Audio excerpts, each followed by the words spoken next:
봉독했던 창세기 4장 16절에서 26절의 말씀을 가지고 가인의 후예 이런 제목으로 하나님의 말씀을 나누도록 하겠습니다. 흔히 5월달을 계절의 여왕이라고 합니다. 1년 12달 중에 가장 아름답고 또 온통 이 생명으로 가장 풍성한 달이 이 5월달이 아닌가 그렇게 생각됩니다. 제가 이 교회 오면서 보니까 이 어린이 대원에요, 막 사람들이 꽃 구경하려고 막 차가 줄을 서가지고 교통 이게 지체가 되는 걸 볼 수가 있는데, 지금 이 공원이나 산이나 들로 나가 보시면은 막 꽃들의 축제가 아주 절정입니다. 제가 운동하는 이 성북천에 아침 운동을 하다 보니까 꽃들이 너무 만발해가지고 특히 우리 성북천에는 막 노란 코스모스라 그러죠. 그 외국에서 들어오는 것 같은데 아주 노란 그 코스모스 같은 것들이 막 만발하고 또 장미들이 막 절정을 이루었어요. 그래서 나보기가 너무 아쉬워가지고 막 사진을 찍어서 막 지인들에게 내가 보내드리기도 하고 이제 그랬습니다. 예수 그리스도는 태초로부터 계신 생명입니다. 예수님은 어떤 분이냐면 처음부터 태초로부터 계신 생명이 누구시라고요? 예수 그리스도예요. 그래서 예수님은 성경에 보니까 만물의 근본이 되신다 그렇게 말씀하고 있습니다.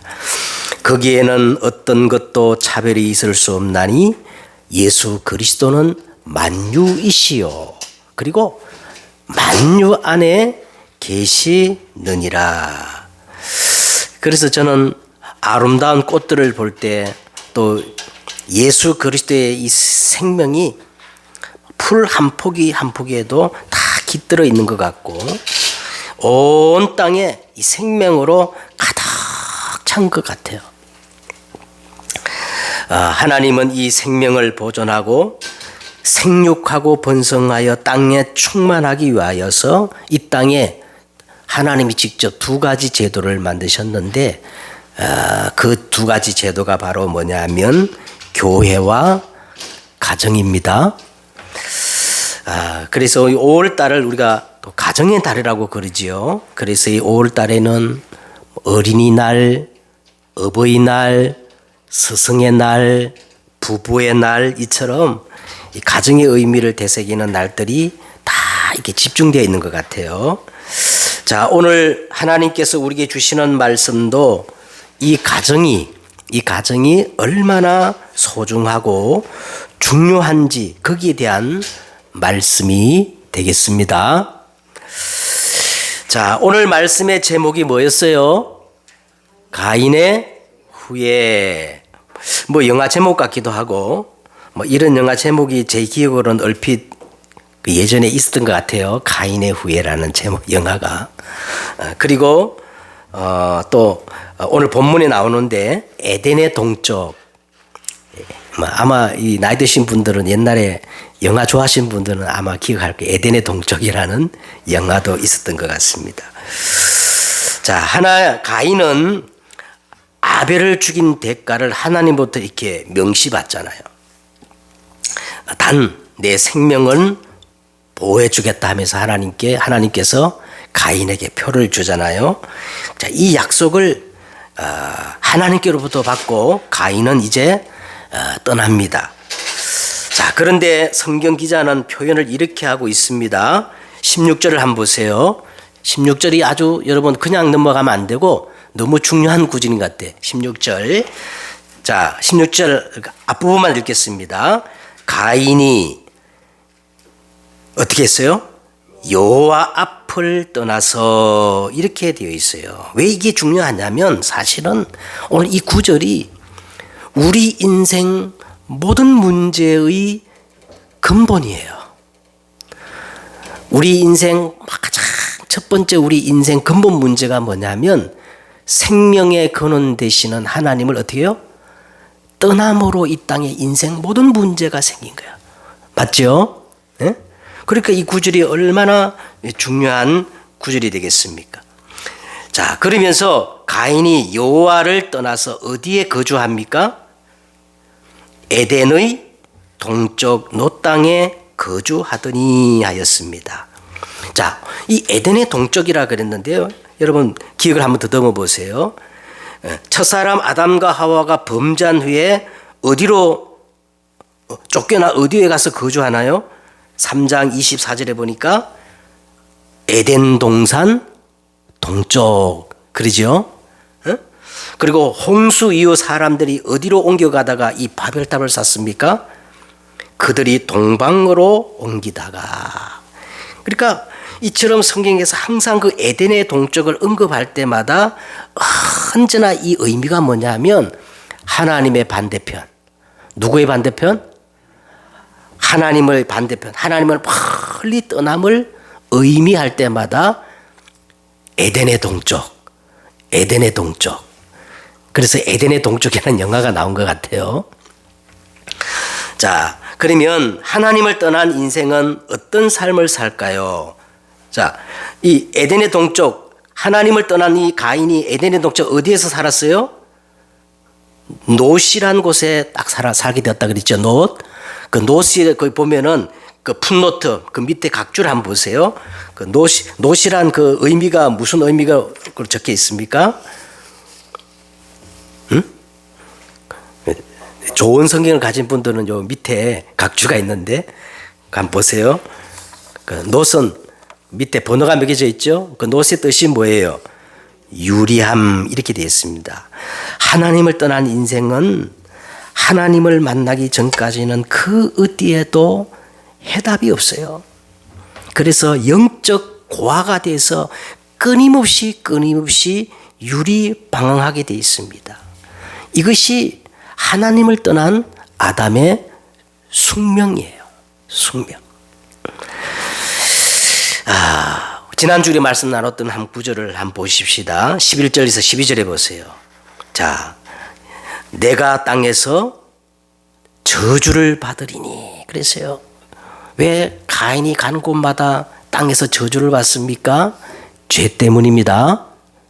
범죄했기 때문에 그래요. 그리고 뭐라 그랬습니까? 내가 땅을 갈아도 땅이 다시는 그 효력을 내게 주지 아니할 것이요.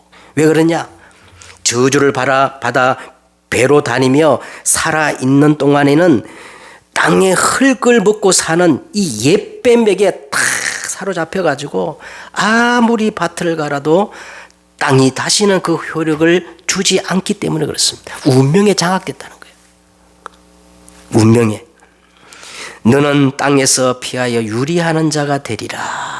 아무리 인생이 답을 찾고 해답을 찾고 행복을 찾아본들 이 땅에는 그 해답이 없다는 겁니다. 이게 하나님을 떠난 인간의 모습이에요. 저는 일주일에 한 번은 꼭 제가 잘 아는 한의원으로 갑니다.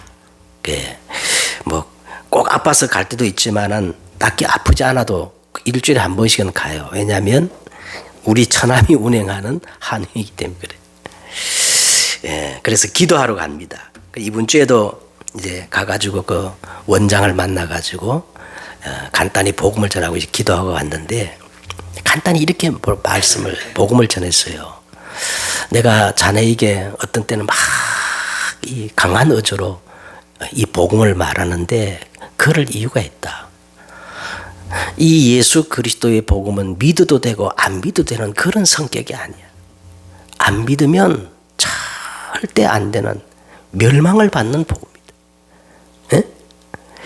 인생 문제가 여러 가지 문제인 것 같지만 인생 문제는 딱 하나야. 네가 당하고 있는 문제는 딱 원인은 하나야. 누굴 떠나서 그래요? 하나님을 떠나서 그래. 왜 하나님을 떠났느냐? 하나님은 거룩한데 우리가 죄를 지었어. 왜 죄를 지었을까요?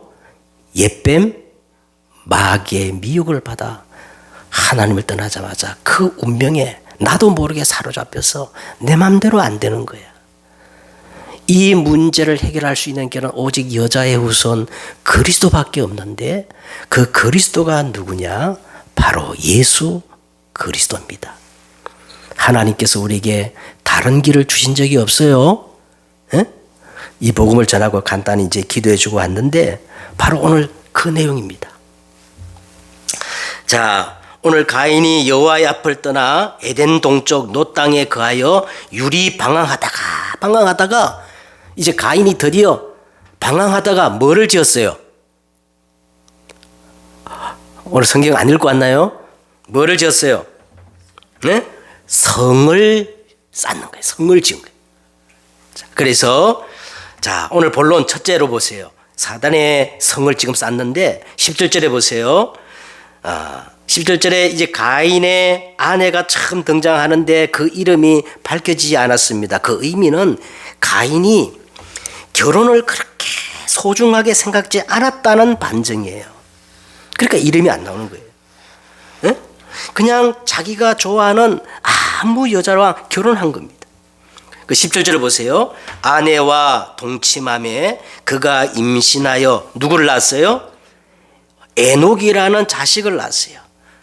그리고 가인이 뭘 쌓아요? 가인이 성을 쌓고.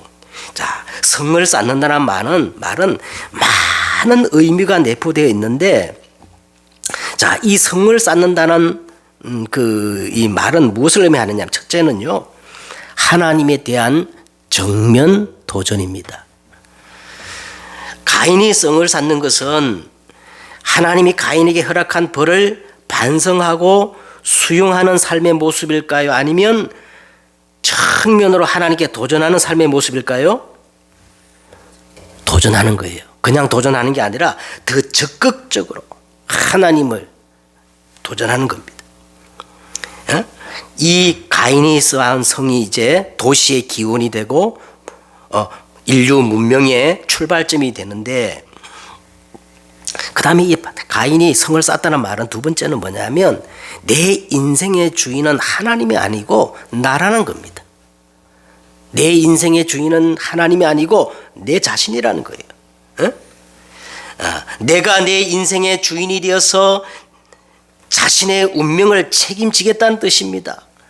분명 하나님은 가인에게 살인의 대가로 형벌을 주셨지만 그를 보호하시겠다는 약속의 표를 주셨잖아요. 그런데 가인은 그 약속을 거절하고 그거 필요 없어요. 이제 내 인생 내 마음대로 살겠습니다 하는 의미로 뭘 쌓는 거예요? 근데 사실은 이게 사단의 성이에요. 응? 사단의 망대를 쌓는 겁니다. 더 나가서 뭐냐면 나의 것이라는 거예요. 내게 있는 모든 것들이 다 내 것이라는 거예요. 그런 의미로 성을 쌓아요. 자, 보세요. 오늘 가인이 성을 쌓는데 뭐를 기점으로 딱 성을 쌓느냐 하면 성경을 보니까 에녹을 낳은 후입니다. 자식을 낳은 후에 이제 성을 쌓기를 시작하는 거예요. 그게 뭔 의미냐 하면 이 사람이 결혼을 하고 결혼과 이 자식을 낳는다는 것은 굉장히 어떤 인생의 중요한 전환점, 분기점이 될 수가 있습니다. 이 에녹을 낳은 가인이 마음속에 뭐가 들어왔냐면 내가 낳은 내 자식을 이제부터 내가 책임져야 되겠다. 지켜야 되겠다. 자, 이런 마음이 딱 들어가니까 이제 뭘 쌓는 겁니까? 성을 쌓는 겁니다. 자, 그런데 여러분 시편 127편에 3절에 이런 말이 나와 있어요. 자식은 여호와의 기업이요. 자식은 내 것입니까? 자식은 내 것이 아니라 그랬어요. 잠시 하나님이 내게 위탁한 거예요. 자식은 여호와의 기업이요 태의 열매는 그의 상급이로다 그랬는데, 여러분, 내가 자식을 낳았다고 내 자식이 아니에요. 지난주도 보니까 어떤 여자분이 7살 난 아들과 동반 자살을 한 거예요. 아들을 먼저 죽이고 자기가 자살했어요. 왜 그러냐면 그 자식이 누구 거라고 생각한 거야. 자기 자식이라고 그렇게 생각한 거예요. 자, 보세요. 이 자식이 여호와의 기업이라고 한다면 가인은 이 자식을 낳고 성을 쌓을 게 아니라 다 하나님을 신뢰하고 예배 속에 들어가야 될 거 아니겠어요? 왜? 자식은 여호와의 기업이니까. 그런데 가인은 반대로 뭘 쌓았어요? 성을 쌓는 거야. 성을. 성을 쌓아요. 자, 우리는 여기서 가정과 결혼이 얼마나 중요한지를 알 수가 있습니다. 이 가인은 사실 하나님이 허락한 형벌을 잘 감당함으로 회복할 수 있는 아주 인생의 중요한 분기점에 지금 서 있는 겁니다. 그런데 가인은 그 기회를 놓치는 거예요. 그는 더 하나님을 떠나서 사단의 견고한 망대를 쌓고 있는 겁니다. 그 다음에 성을 쌓는다는 말은요, 이제는 나의 성공을 추구하겠다는 거예요. 나의 성공. 보세요. 너와 나의 우리의 삶이 아니라 성을 쌓는다는 것은 너와 나의 우리라는 게 아니고요. 너는 너고 나는 나다. 예, 철저한 단절을 의미하는 겁니다. 성은 나의 성공을 위한 철저한 단절이에요. 단절. 그 세상을 보면 전부 진중 논리예요. 자기 성을 쌓기 위한 진중 논리예요. 야당은 야당, 여당은 여당, 다 우리 편이 아니면 다 적폐예요. 그렇죠? 그게 뭐를 쌓는 거예요? 성을 쌓는 거예요. 성을.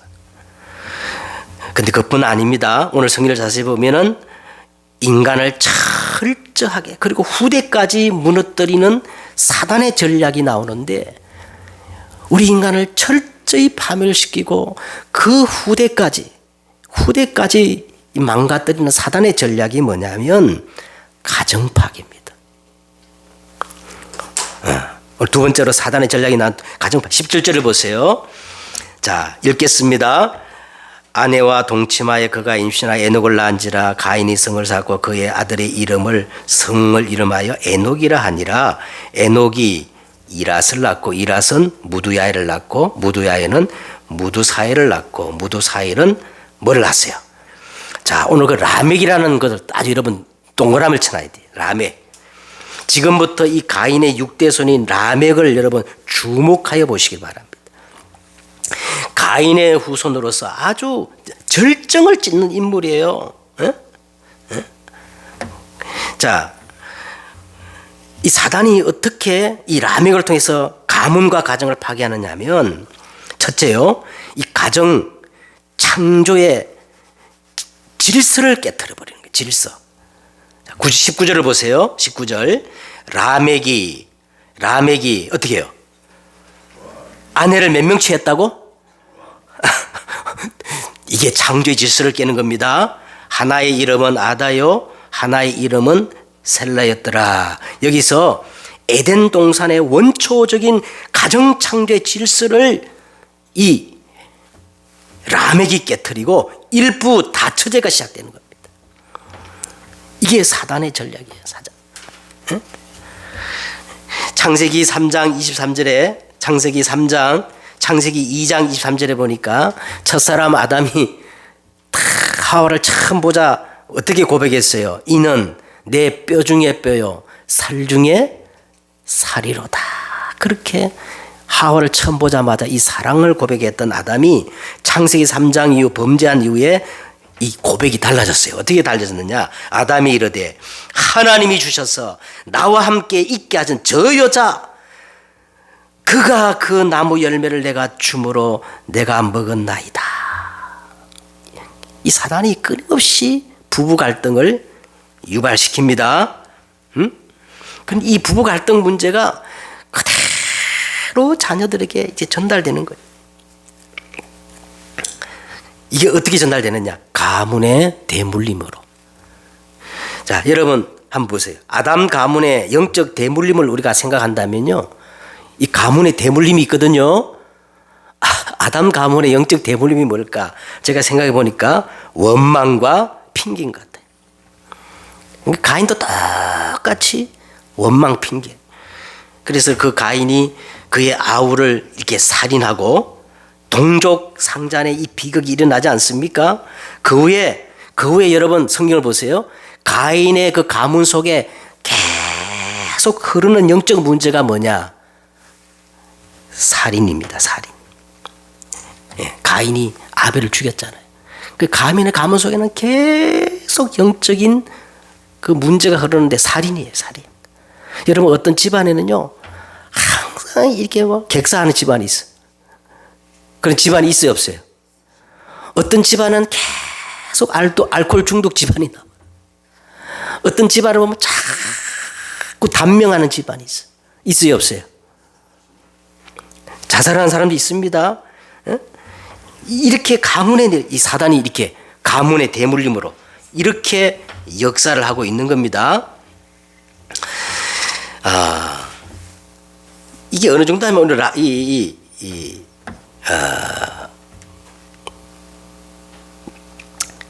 사람을 죽여놓고 막 자랑하는 내용이 나오잖아요. 오늘 이 성경에 보니까. 자, 이게 가문 속에 끝나는 게 가정 문제로 끝나는 게 아니라 이제 드디어 이게 사회 문제로 확대됩니다.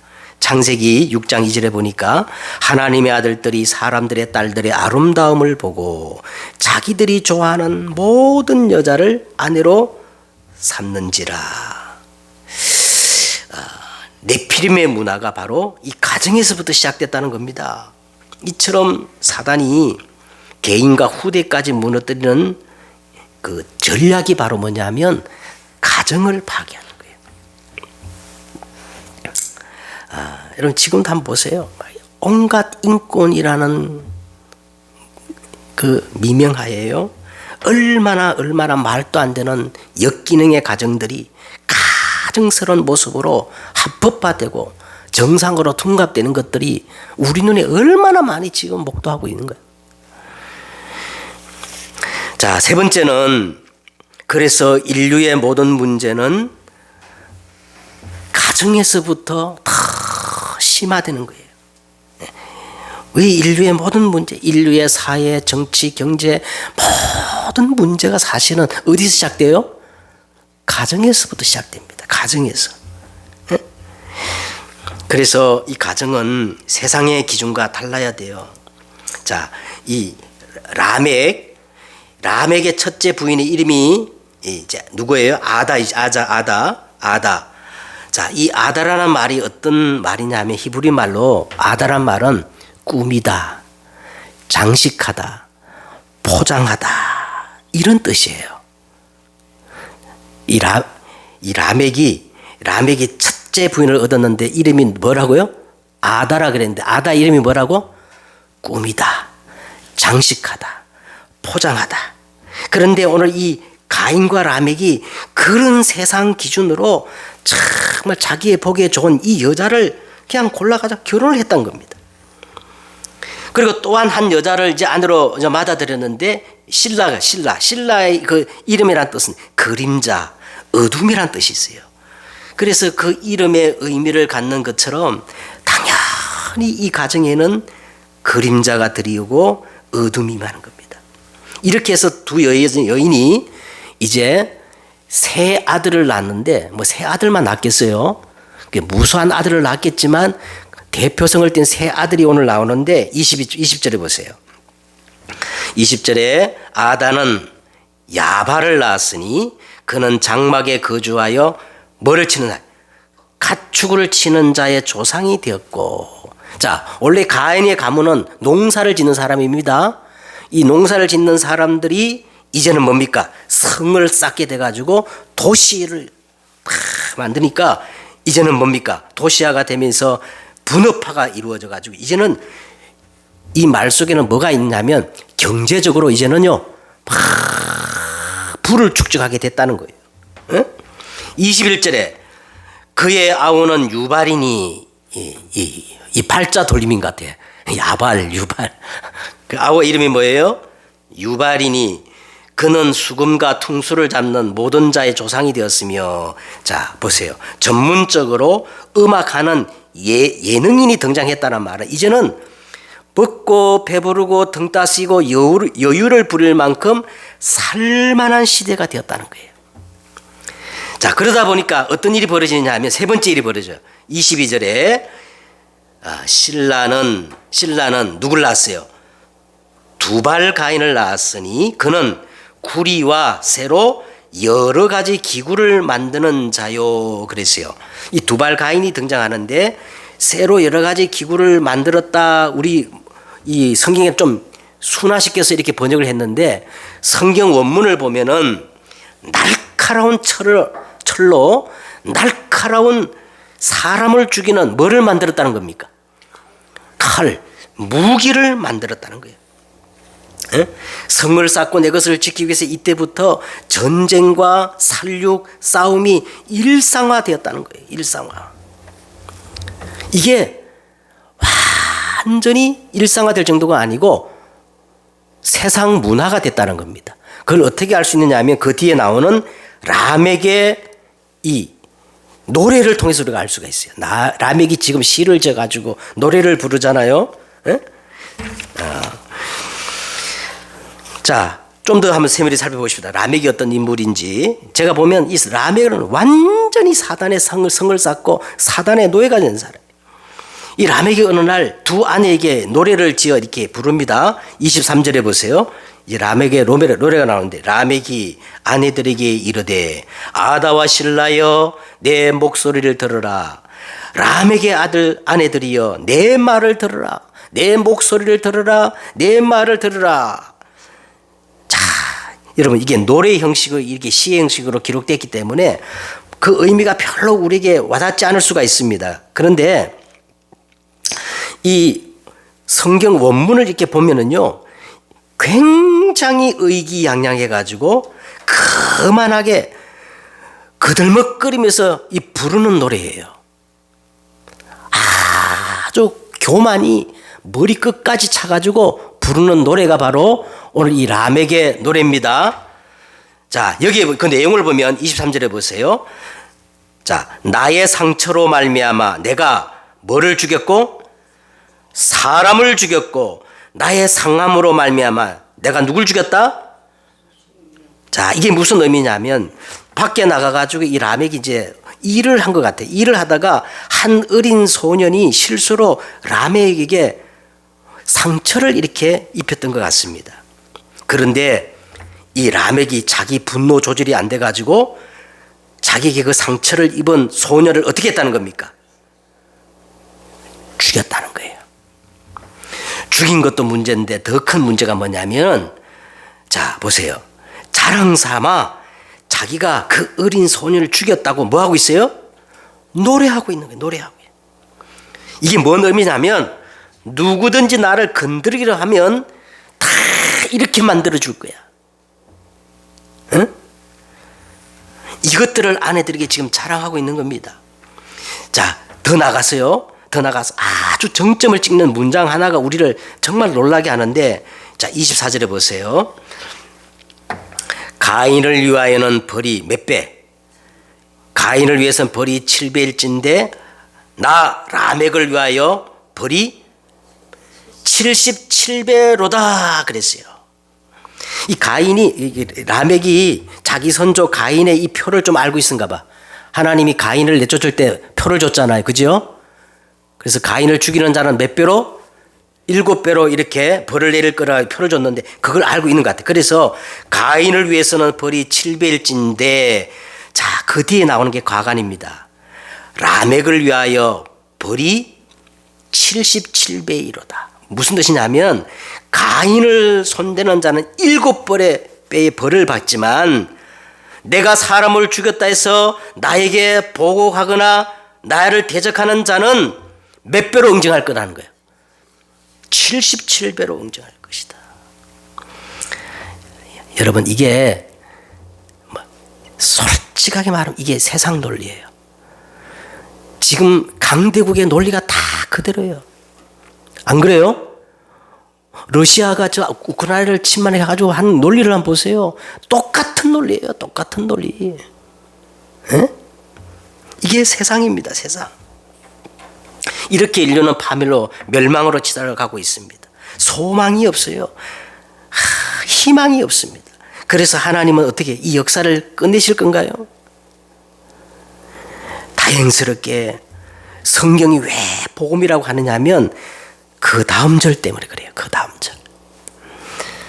자, 이제 25절을 한번 보십시다. 아담이 다시 자기 아내와 동침함에 그가 아들을 낳아 그 이름을 뭐라 했어요? 셋이라 하였으니 이는 하나님이 내게 가인이 죽인 아벨 대신에 다른 씨를 주셨다 함이며 그랬어요. 자, 여러분 이게 굉장히 중요한 말이에요. 여러분 진정한 237 세계 복음화 정말 새로운 영적 부흥을 위해서 하나님이 하시는 그 방법이 뭐냐 하면 가정이란 겁니다. 렘넌트라는 거예요. 후대라는 거예요.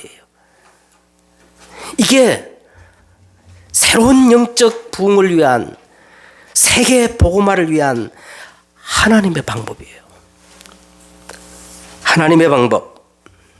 아벨 대신에 다른 씨를 주셨는데 그게 누굽니까? 셋입니다. 셋. 자, 그러면서 26절에 보세요. 셋도 아들을 낳고 그의 이름을 에노스라 하였으며 그때 사람들이 비로소 어떻게 해요? 여호와의 이름을 불렀단 말은 비로소 하나님에 대한 예배를 회복하고 새로운 영적 부흥이 이때 일어났다는 겁니다. 이때. 근데 이게 여기서 끝나는 게 아니에요. 자, 한번 찾아보세요. 창세기 5장 28절 한번 찾아보세요. 창세기 5장 28절에 보면은 여러분 성경에는 라멕이라는 사람이 2명 나옵니다. 2명. 가인의 6대 손이 라멕이고 그 다음에 언약의 백성 아벨 대신에 주신 이 셋의 후손을 통해서 또 라멕이 등장해요. 5장 28절을 한번 읽겠습니다. 시작. 라멕이 182세에 아들을 낳고 그의 이름을 뭐라 그랬어요? 노아가 누굽니까? 노아는 홍수 재앙을 맞고 막 간단히 말하면 세계 보험한 사람이야. 할렐루야. 에? 이렇게 하나님의 구원은 유유히 흘러갑니다. 그 하나님의 이 구원의 방법이 뭐냐? 가정이요. 뭐예요? 렘넌트란 거예요. 알겠죠? 에? 우리 조부모 되는 분들은요, 진짜 막 손자들 놓고 막 진짜 기도해야 돼. 이거 안 불려주면 인생 실패한 거예요. 에? 살 가치가 없는 겁니다. 아니, 내가 정말 복음 가진 후대를 세우지 않고 하나님 앞에 서면 무슨 면목으로 설 거예요? 자, 그래서 오늘 우리 젊은 사람들은 꼭 기억해야 됩니다. 이 거룩한 씨를 위한 준비된 결혼을 해야 돼요. 무조건 결혼하면 안 됩니다. 에? 거룩한 씨를 위한 준비된 결혼을 해야 되는데 첫째는 뭐 해야 되느냐? 정확한 복음을 여러분 늘 체크하고 확인해야 돼요. 사람들이 복음 했는데 제가 볼 때는요 정확한 복음이 아니에요. 여러분 이 정확한 복음 아니면 이 사단의 견고한 망대를 무너뜨릴 수 없어요. 사단이 얼마나 우리 가문과 가정을 통해서 앞서 망대를 세워놨는지 여러분 알면 막 기절할 정도입니다. 그래서 뭐가 필요해요? 우리가 첫 번째 여자의 후손 정확한 복음을 딱 붙잡고 늘 내가 정확한 복음인가 체크해야 된다는 거예요. 두 번째는 뭐냐? 순결한 삶을 살아야 됩니다.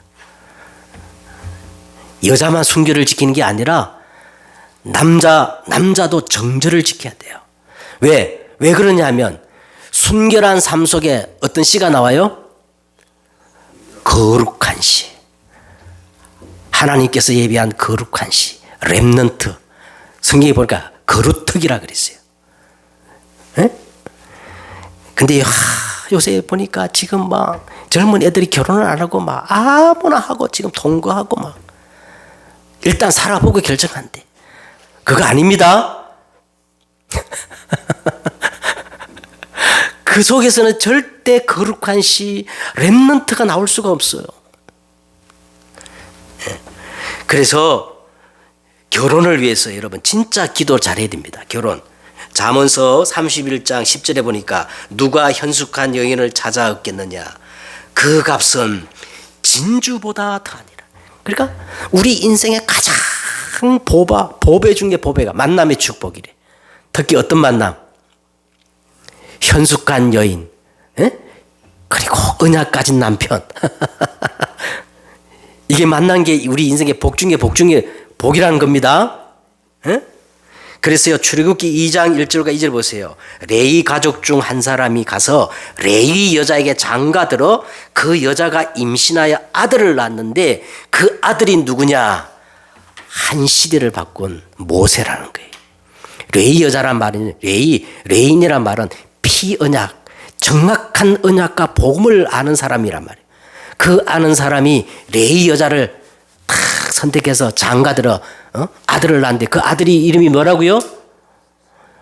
거룩한 씨. 그 속에서 모세가 나온 겁니다. 그리고 결혼한 부부들은 뭐를 삼어야 되느냐? 자식을 삼어야 됩니다. 왜? 시편 127편 3절에 보니까 보라, 자식은 여호와의 기업이요 태의 열매는 요 하나님의 상급입니다. 난 적어도 한 5명은 나라 그래요. 모슬렘이 지금 세계를 장악하는 방법이 뭐냐? 저 모슬렘들이 애들을 얼마나 많이 낳는지 그냥. 지금 유럽에 가면요, 유럽 사람들은 별로 없어. 다 모슬렘이야. 지금 한국도 급속히 다민족화 됩니다. 한국 사람은 애를 안 놓잖아 지금. 그런데 외국 사람들이 와가지고 막 애를 막 낳아가지고 막 이렇게 멋지게 가꾼 나라를 지금 다 차지하게 돼 있어요. 이제 조만간 막 그게 막 현실로 드러납니다. 네. 자녀를 사모하시기 바랍니다. 네? 네. 자녀를 사모해야 돼요. 왜? 이 자식은 여호와의 기업이요 태의 열매는 하나님의 상급이기 때문에. 이렇게 어릴 때부터 복음이 들어가 키운 아들이, 자식들이 세상을 바꾸고 이 땅에 하나님의 나라를 실현시킬 거룩한 씨, 렘넌트로 자란다는 거예요. 온전한 가정 회복을 위해서 여러분 5월달 꼭 기도하는 여러분 되시기를 주 예수 이름으로 축복드립니다. 기도하겠습니다. 하나님은 예수 그리스도의 이 완전한 생명을 보존하고 전달하고 충만케 하기 위해서 이 땅에 교회와 가정을 허락했습니다. 이 가정의 소중함을 알고 정말 하나님 먼저 우리 가문에 흐르는 영적 대물림이 끊어지게 하시고 천대만대 우리 자녀들에게 이 하나님의 은혜의 복이 전달되어지는 거룩한 씨, 렘넌트가 일어나게 하옵소서. 주 예수 그리스도의 이름으로 축복하며 기도드려 싸움나이다. 아멘.